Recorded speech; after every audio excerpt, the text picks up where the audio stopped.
How's it going?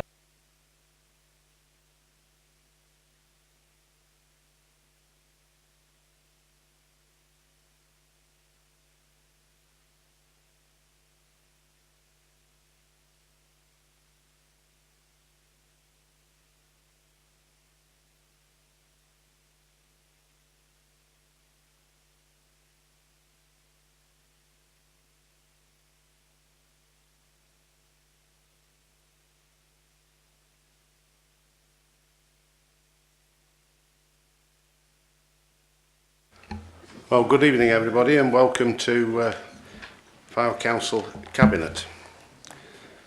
And the first item on our agenda this evening is have any members any declaration of interest? I have a declaration, Chairman, and it's quite complex, so I will need to read this out.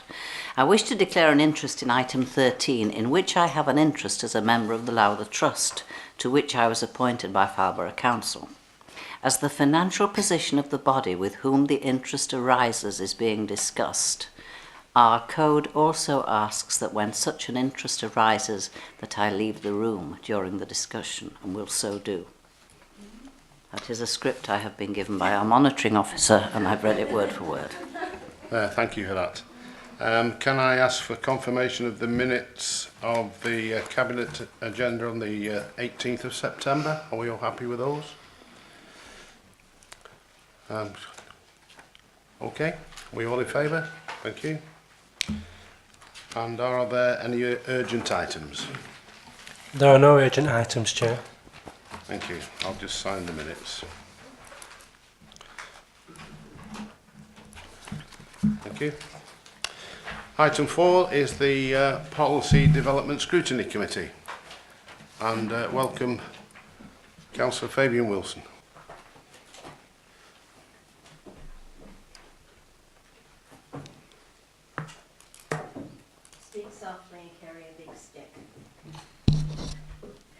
Good evening. I have the minutes from the Policy Development Scrutiny Committee meeting that was held on the 5th of September.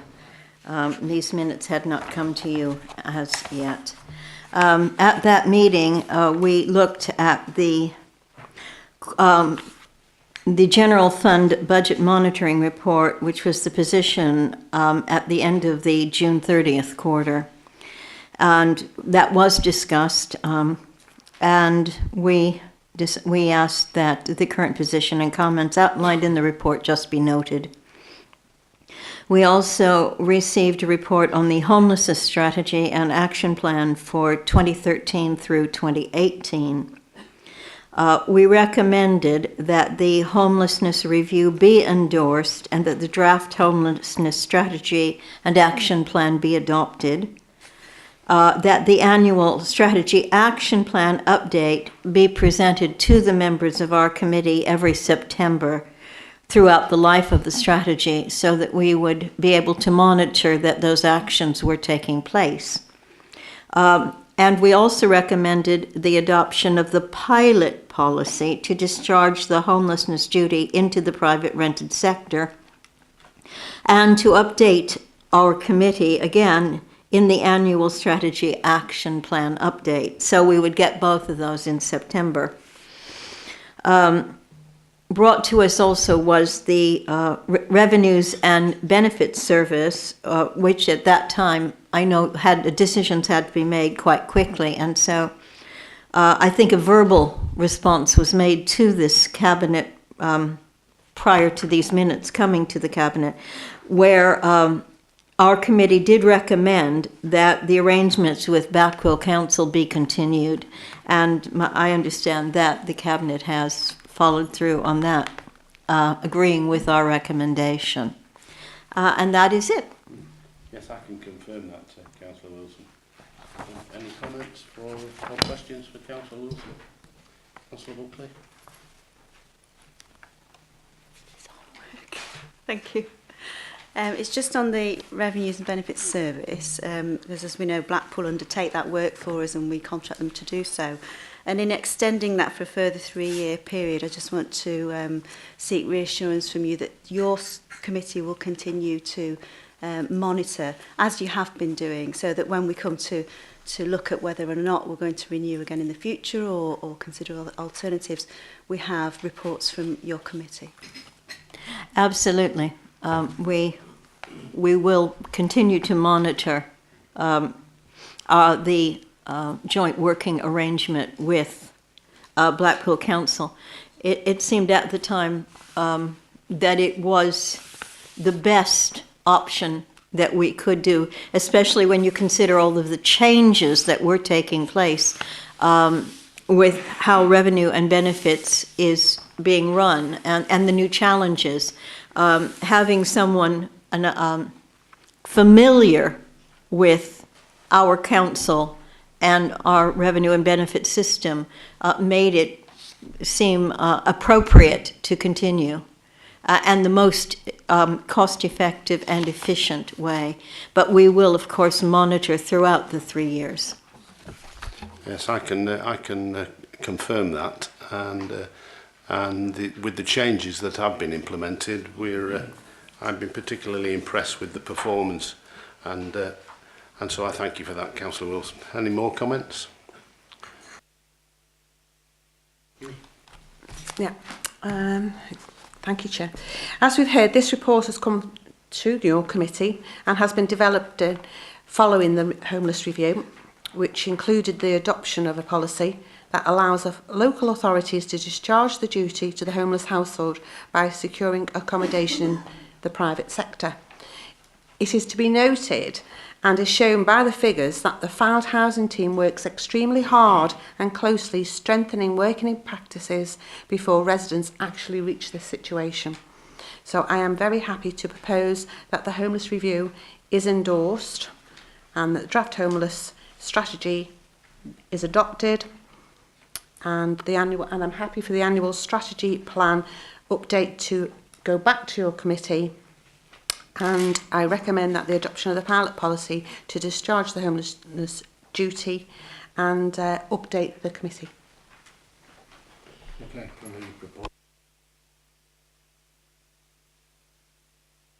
By Councillor Little.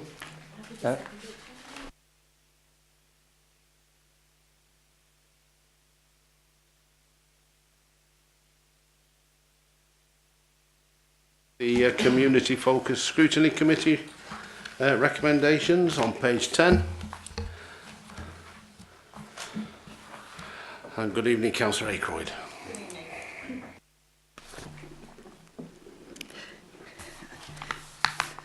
Thank you, Leader. We had two meetings on the 12th of September and the 30th of October. On the 12th of September, we had the annual report from the Care and Repair Wire and Fylde, and we had the report of the Supported Events Task and Finish Group, both of which I hope you will note the recommendations with a view to approving them. The Scrap Metal Dealers Act 2003. On the paper, you have 3 recommendations, but these have been superseded with the recommendations which were resolved at full council meeting. So please note those, and they have been approved by full council and are going ahead. On the 30th of October, we had a request for scrutiny for the policy for the provision of waste receptacles, which the committee is to undertake a review of this, review of the full policy for the provision of waste receptacles, and that will be coming to the next meeting of the committee.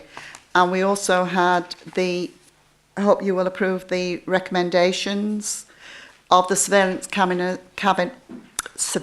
cameras and the clear set of objectives and a privacy impact statement. And you may also be noted that also we had the annual report from Age UK Lancashire, which was considered, and hope you will approve those recommendations as well, or note those recommendations and approve. Thank you very much indeed. Any questions of Councillor Aykroyd? All happy with those? Councillor Buckley? There is a suggested changed ever so slightly, but I'm sure you'll understand in the economic climate. The recommendations about the care and repair, number 3 is to recommend that the level of funding be reviewed with a view to an increase. Very happy to recommend that the level of funding be reviewed, full stop, for now. Not to say that we wouldn't look kindly upon it, but and to understand and of course take the report on board, but at the moment to leave it at the we will review the funding, and maybe it wouldn't be quite responsible of us to do other than that. That was the conclusion of the committee, that they hope you would take note of the funding available with a view to look favourably on an increase for that service, which is very well received throughout the borough. Yes, I I endorse Councillor Buckley's comments. Thank you.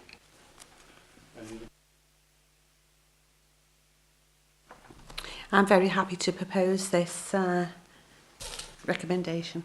And I'm happy to second that, Chairman. So, proposed by Councillor Little, seconded by Councillor Fazackley, with the proviso that on the recommendation 3 of the care and repair report, we take out the few words with a view to an increase. Are we all in favour of that?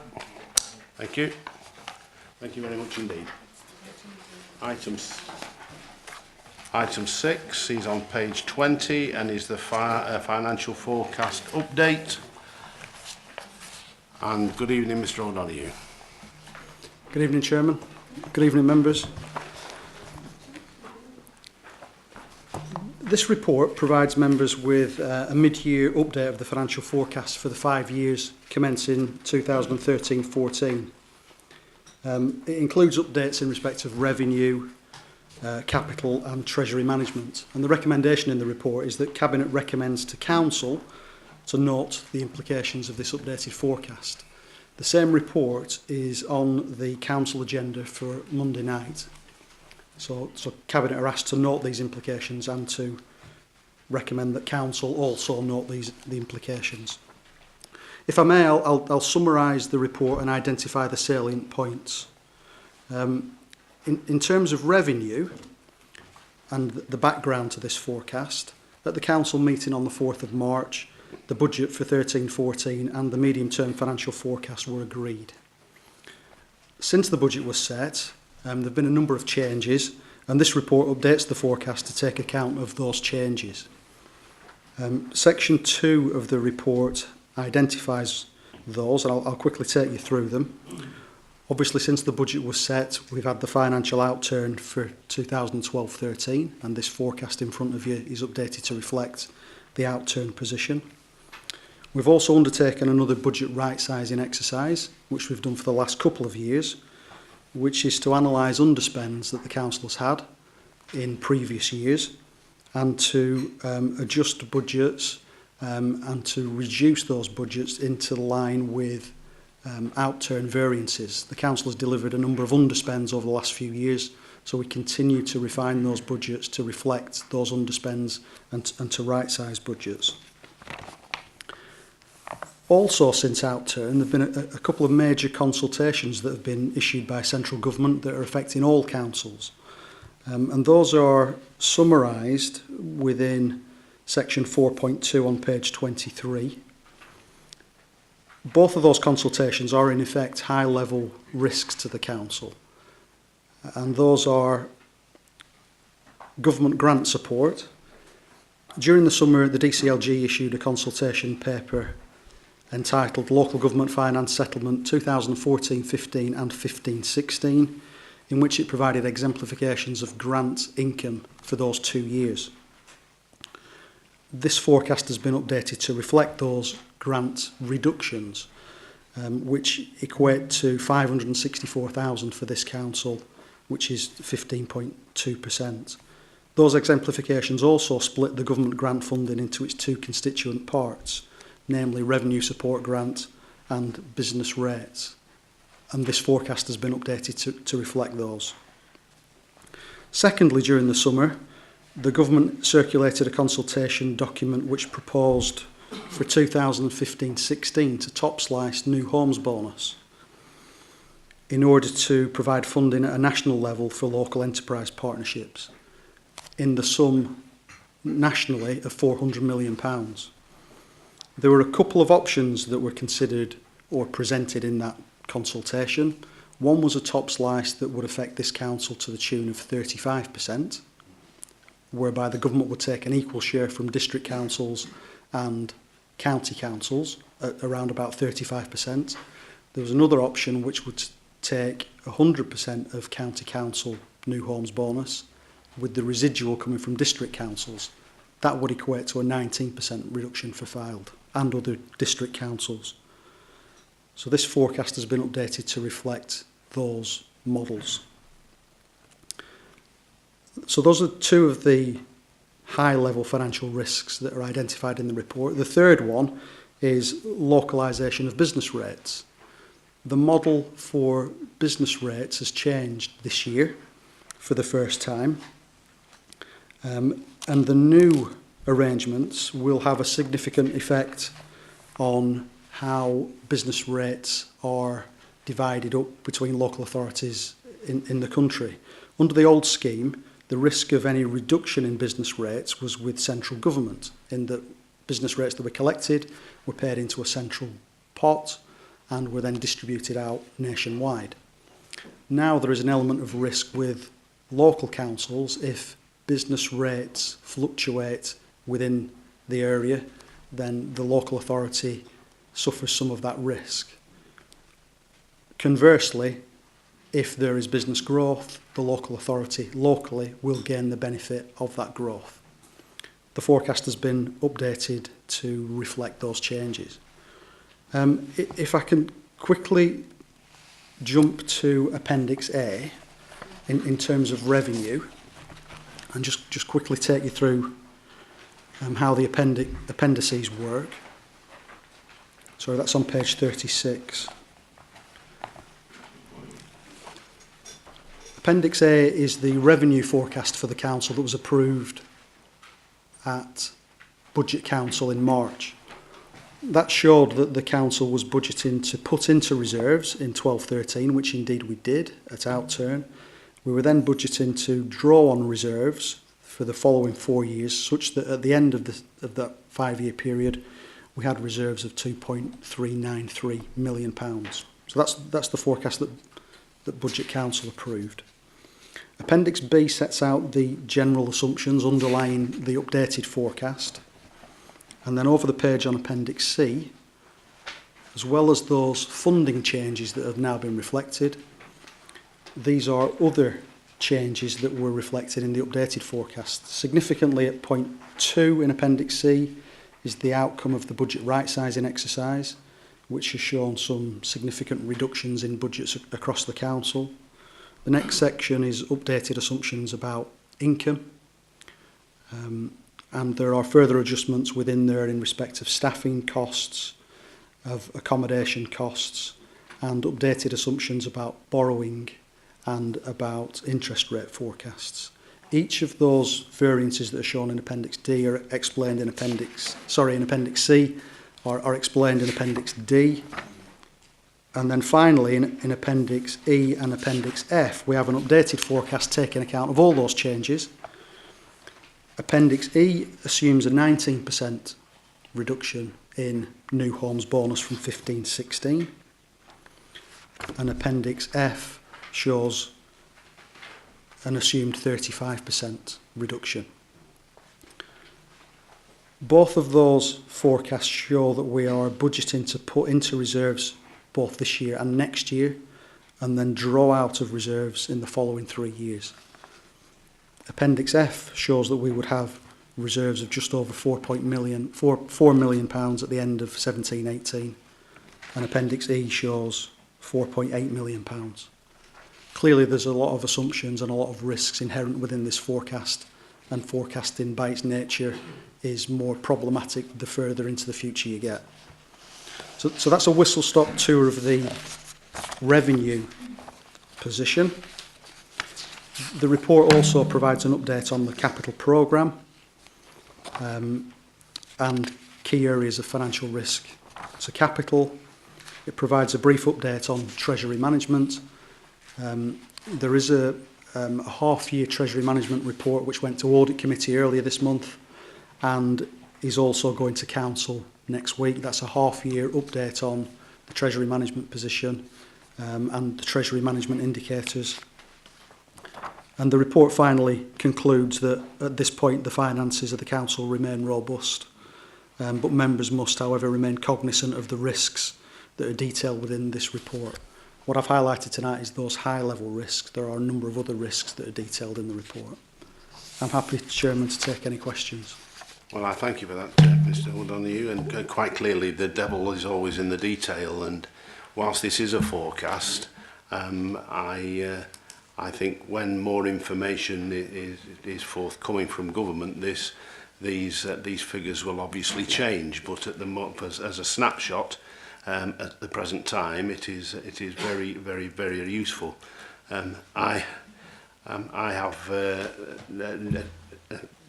no doubt, and I think that the new homes bonus, I think, will impact on us greatly, and I think that it will be the 35% top slice that we will be facing. But I'm very pleased with your forecast, and so far into this year, and obviously we'll go to full council. Any other members with any observations? Councillor Buckley. Thank you, Chairman.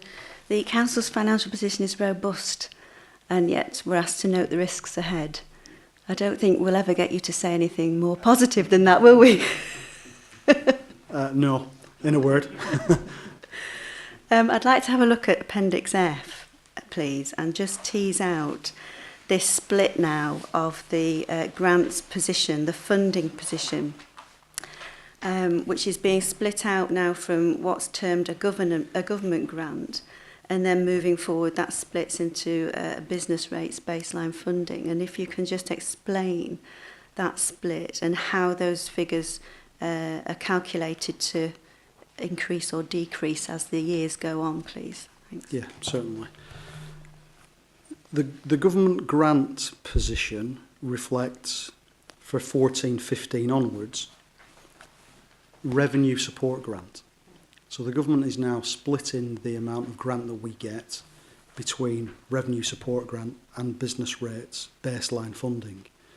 The government has set, in respect of business rates, the government have effectively set a business rate baseline as a target effectively for this council and for every other council. And what we are reflecting in the forecast for 14-15 is the detail that was provided in that exemplification. The business rates increase by RPI each year.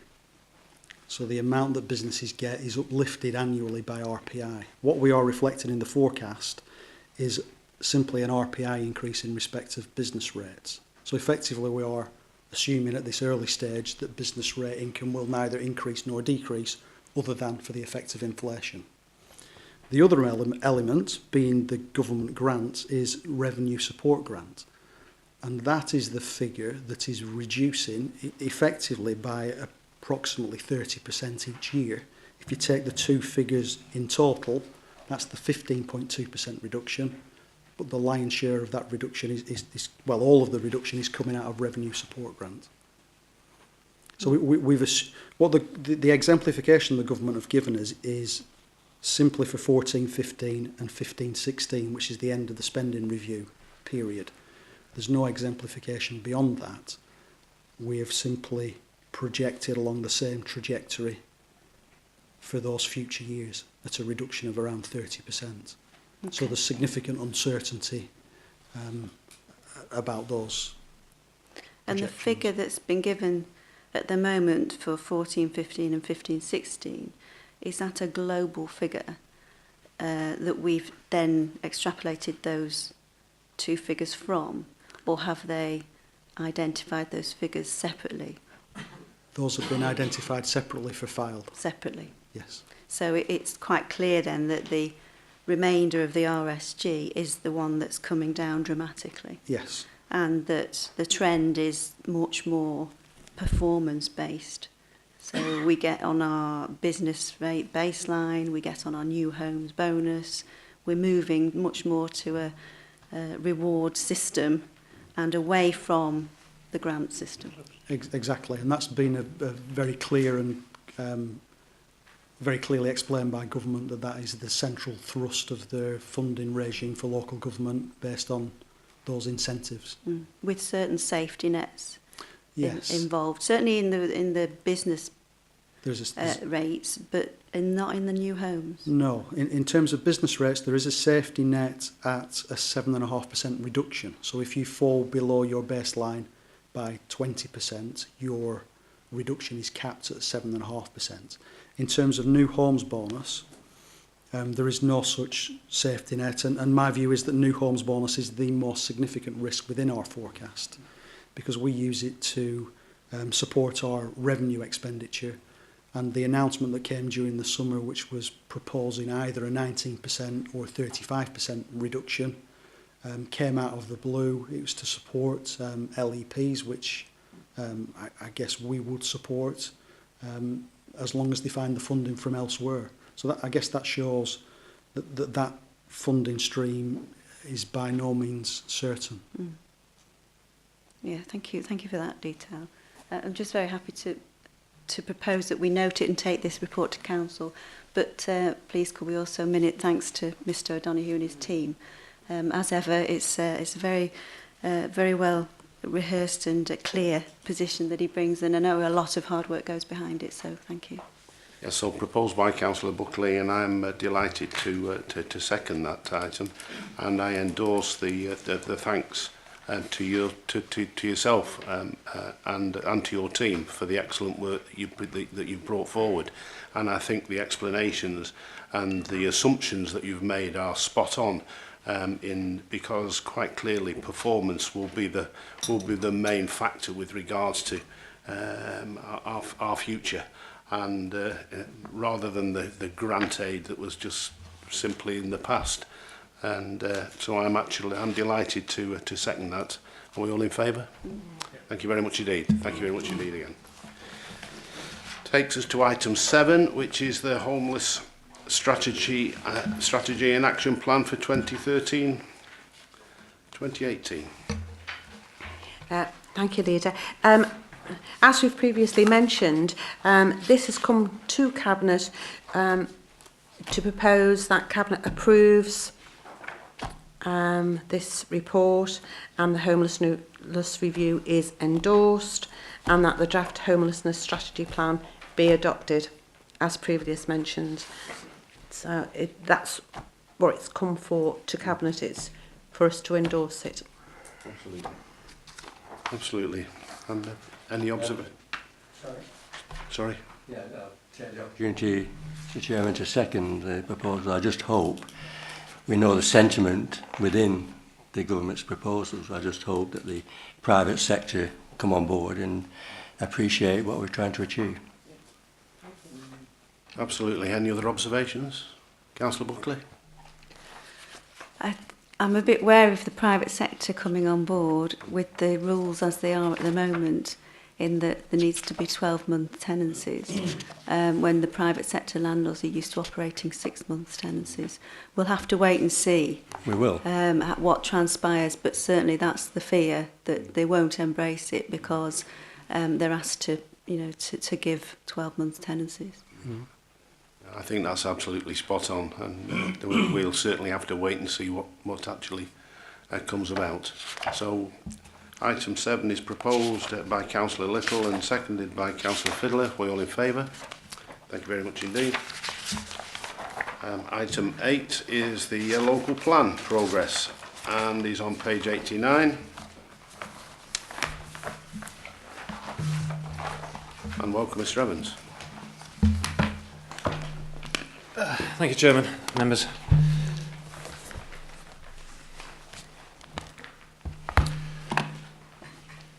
Okay, this item relates to an update on the progress of the local plan. Obviously, one of the key documents being produced by this authority at the moment, and sets out some additional issues which have resulted in us coming forward for an additional budget increase.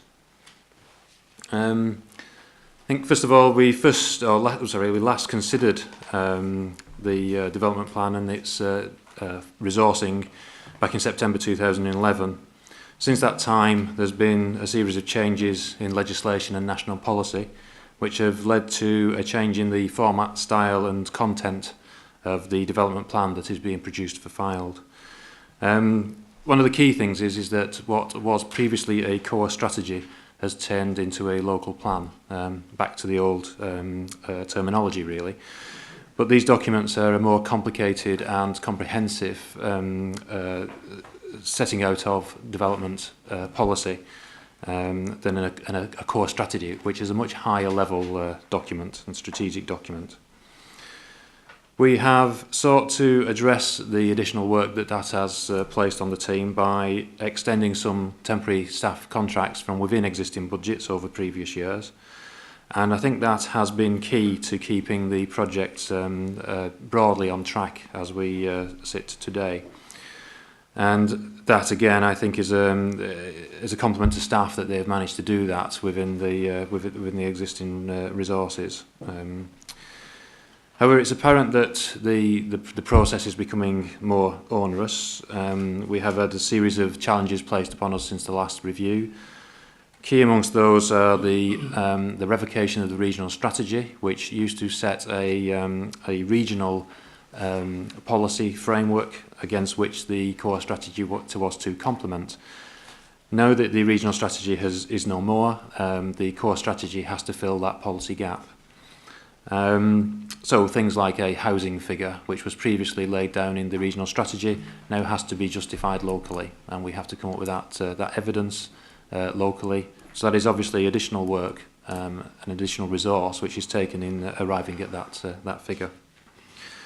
We have also seen the introduction of the National Planning Policy Framework since that last review, and the implications of that, which have required again a reassessment of the content of the plan to ensure that the plan is in line with the framework. And things like that have introduced a different weight to the evidence that was being produced, and so there's been a great deal more emphasis placed on the viability of the plan to demonstrate that a plan will be able to be delivered. It's not just an aspirational plan. So the key way in which we are seeking to deal with those additional burdens, firstly, in addressing some additional staff time, we're asking for 2 existing temporary staff contracts which expire in December of this year to be extended until December 2014, so a 12-month extension on both of those contracts. One of those is a full-time post and the other is a part-time post, and one of the additional responsibilities that has been passed to local authorities is to assist parish and town councils in preparing neighbourhood plans. So what we're seeking to do is to take the opportunity to part of this resource to go into assisting parish councils in bringing forward their neighbourhood plans. And we have 4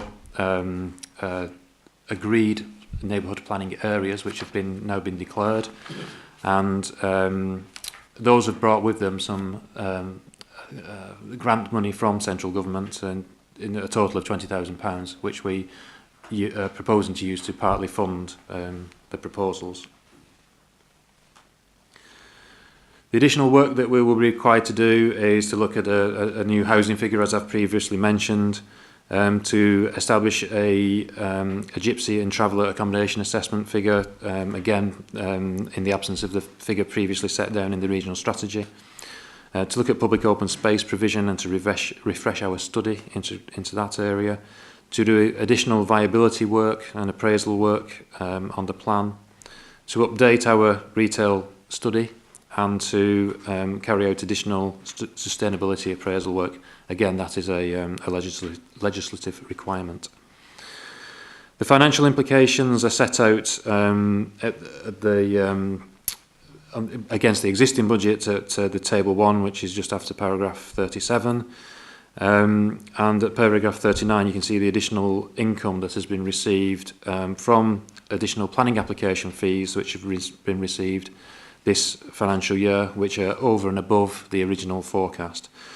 So even taking into account the fact that some of that money has been addressed in the medium-term financial strategy as additional income, there is still capacity within that to fund these proposals alongside the neighbourhood planning grant that I previously mentioned. So Appendix 1 sets out where those estimates on the costs come from. I think in terms of the work that we are seeking to procure from consultants, those are based on similar pieces of work which have been carried out elsewhere, and previous similar pieces of work that have been carried out for ourselves, and would obviously be procured through the usual procurement channels. And so they are estimates at this time, but we feel that they are a realistic estimate. The extensions of the staff contract take account of the actual costs of employing somebody on the grades that are set out in the report. So at the bottom there you can see the total cost of the next 2 years is split over 2 financial years. £105,000, £20,000 of that from neighbourhood planning grant, and £85,000 against the existing additional planning application fee income that we've received, and that obviously balances that to make that a funded budget request. I have nothing else to add to the report, Chairman, unless there are any questions.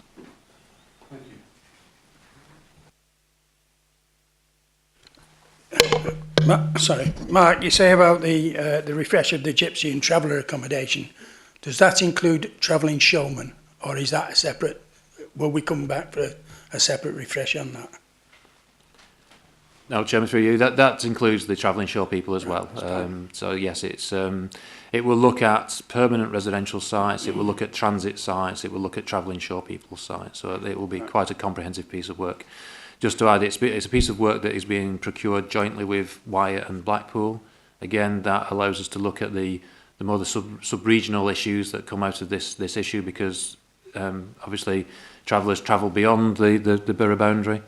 And it also means that there have been savings by jointly procuring this document with the 3 authorities joining together. The changes and the detail that you've put forward within this report, does that give us some comfort with regards to the timetable for the local plan? Will it keep us on track? Does it answer the questions that we need to be asking? Yes, it does present us with additional challenges. Some of those challenges have already been faced. For example, we've known about the revocation of the regional strategy for some time, and we've already put process in place to look at developing a local housing figure, and we've also already commissioned the first part of the GTAA, the Gypsy Travel Accommodation Assessment, from within existing budgets. So that we are aware of that. It will present us with challenges, and I think it will also mean that we will be challenged by local people more in terms of the assumptions that we make in this plan. Previously, where we would have been in a position to say the housing figure, for example, is a housing figure that has been given to us, and we have to find provision for that. We will now be open to challenge to well, where has that housing figure come from? What is your justification for a figure? And the nature of the beast is that we will get challenges from the housing developers that will say that the figure is too low, and we will get challenges from the environmental lobby that says that the figure is too high, and we will have to justify whatever figure that we eventually alight upon. But we are confident at this stage that we can meet the existing timetable. There are issues that are outside our remit, and things like the date for an inquiry, an examination public. That will mean that we have to fit in with the planning inspectorate's timetables and availability.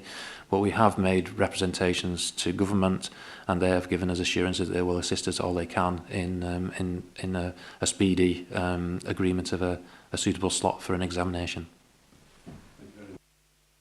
Any other comments? Councillor Buckley? Just wanted to pick up on something that you said about obviously a great deal of work is put into this, and a lot of work by the team. And but I do recall you saying within existing resources, and obviously this is a funded budget increase. which I'm happy to support. But I just wanted to pick up on that because my recollection, and I don't know the figure, is that we've actually put quite a lot of money behind delivery of this local plan above and beyond existing resources. So I just wanted to note that, and we're all desperate for this local plan to remain on track and to be delivered, because whilst it's not, we are vulnerable and there's an awful lot of uncertainty, and I know you will share that, but we are very keen to see this delivered, and I just wanted to make that clear. Councillor Fylde. Chairman, I appreciate what Councillor Buckley has said, but I just want to draw attention to the Planning Advisory Service report that of something like 5 or 6 years ago, which really criticised Fylde Borough for not putting in the resources to deliver the local plan. And we did have a period historically where we didn't address the issues, we didn't put the resources in, and as I say, we got severely criticised. More recently, I think you've seen and you've endorsed yourself, Karen, resources going to ensure that we have and deliver the local plan as quickly as possible, because we all appreciate its significance, and you hear the debate between developers and environmentalists in terms of residential development. But that's a historic, and I think I do take some comfort from Mark Evans and his team when they say that they ought to be able to deliver the annual or the local plan in the timescale previously described. But I have a great lot of sympathy with Mark and his policy team, because when your remit is constantly being changed, when goalposts are constantly being moved, how can you effectively and professionally plan a particular delivery date?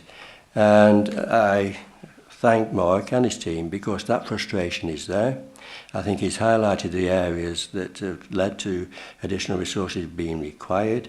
On the revocation of the OSS in itself, the entire approach to the local plan was based on the OSS. As soon as that's being revoked and replaced by the MPPF, it's a major fundamental change. When the government, through its Localism Act, states that neighbourhood plans are the way forward, then neighbourhood plans have got to be in conformity with the Fylde Borough local plan, and therefore, of course, parish and town councils require professional input from our officers, and that's why we've got a grant accordingly. I think I do take comfort from the fact that the amount of money involved, the £105,000, take away the £20,000 from the neighbourhood grant, is self-funded. And I do take comfort again in the fact that the number of planning applications coming into the department are such that they are increasing and generating additional income. I think if we were at this side of the table looking at Karen and saying, Karen, please, miss, can we have some extra money? We haven't deserved it because we haven't earned it. We may have had a little bit more of a frosty reception than the endorsement that she's given us this evening. So can I thank Mark and his team? I would also just like to make reference to the fact that some of you may not know, but for some time now we've had a young officer called Janet MacDonald who's worked for us, who's been extremely effective, very productive, very professional. Unfortunately, she was diagnosed as being very poorly recently and had to terminate her employment forthwith from this authority. But in terms of sending our regards and thanks for what she has contributed, if you could pass those sentiments on, Mark. Thank you.